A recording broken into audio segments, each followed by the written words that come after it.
We will start with the scales that the chords come from. Take a look at your supplemental sheet called major scale, minor scale, dominant scale.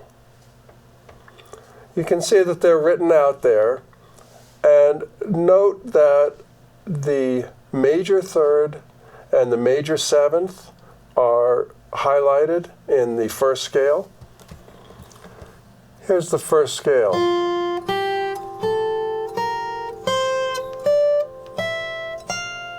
The major third is B, the major seven is F sharp. These are important because these are the notes that are different from the next scale. And notes that are different are notes that will speak the sound of the scale or the chord that is going to come from these scales in a moment. So let's look at the one on the second one, the dominant scale.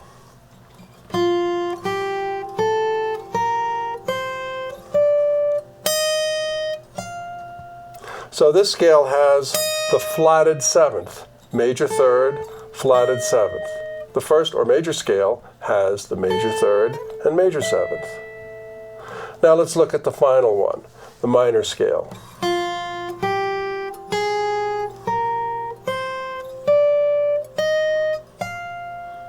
This one has the flatted seventh and the flatted third.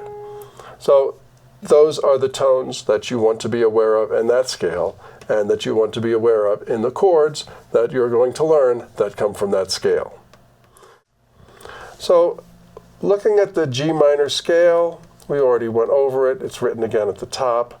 Now let's look at the G minor scale harmonized. The voicings here follow the philosophy or I should say that, learning the guitar is really a process of just making it easier to do. And on the guitar, when you have an interval, the closer it is, the greater the stretch. Here, for example, would be a second. Here's a minor second. Now, on the piano, a second is here, and then a minor second is here. On the piano, the closer the interval, the closer the proximity. On the guitar, it's the opposite. So for that reason, with these G minor scales, instead of playing them as we might learn on the piano, here would be a G minor. You can see it's a big stretch. So what we do is we use what's called the drop two voicing. We take the second voice from the top and we drop it an octave. And this allows us to play the voicing much easier.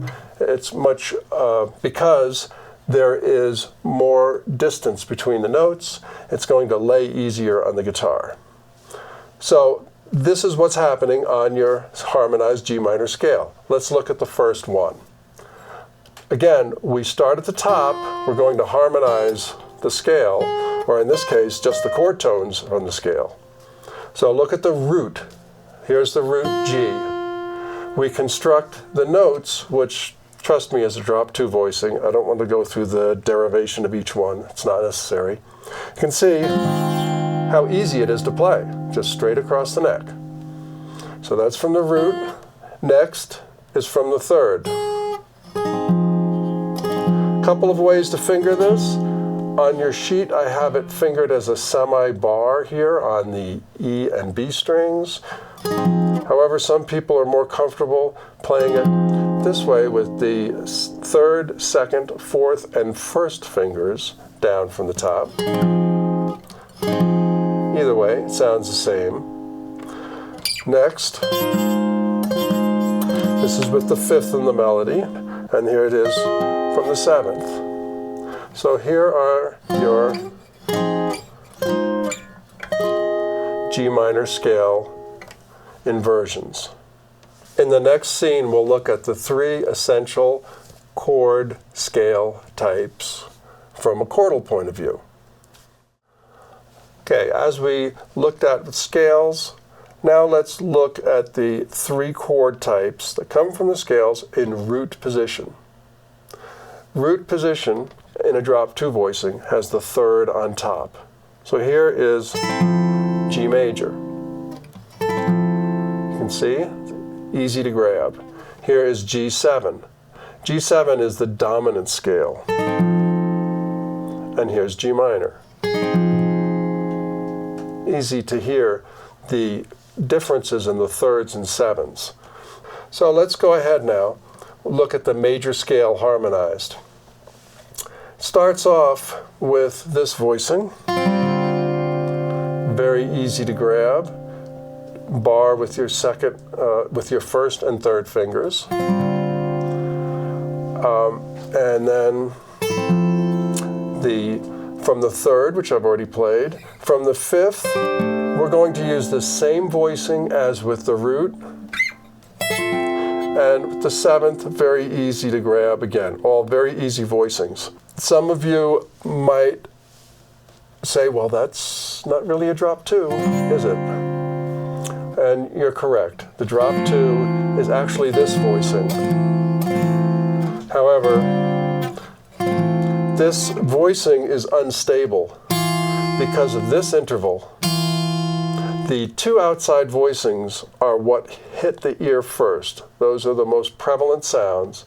And this voicing is a flatted 9th, which is a very dissonant voicing. So, and many songs end in the root, with the root and the melody. So we can't really end a song like that. So we substitute the 6/9 voicing. Likewise, for when you have the 5th in the melody, here's the drop 2 voicing.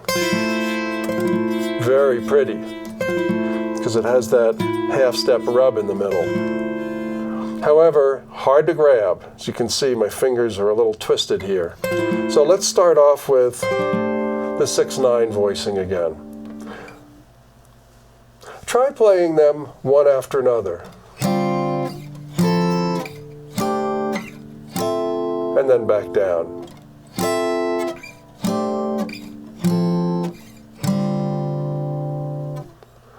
Now let's go ahead to the dominant scale and harmonize that on your sheet and also on your chord shapes.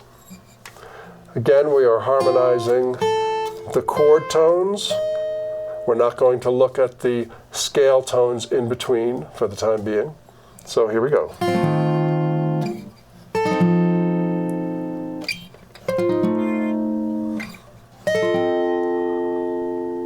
Right? Root, 3rd, 5th, flat 7. So these are the shapes that you will plug in to melody notes at those given intervals. The master of these drop 2 voicings is unquestionably jazz great Wes Montgomery. I suggest you check out some of his recordings.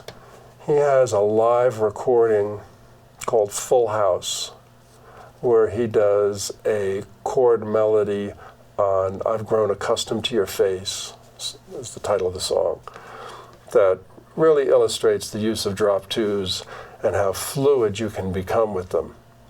And in the next coming lessons, I'm going to show you how to get that fluidity, and then we will start harmonizing songs.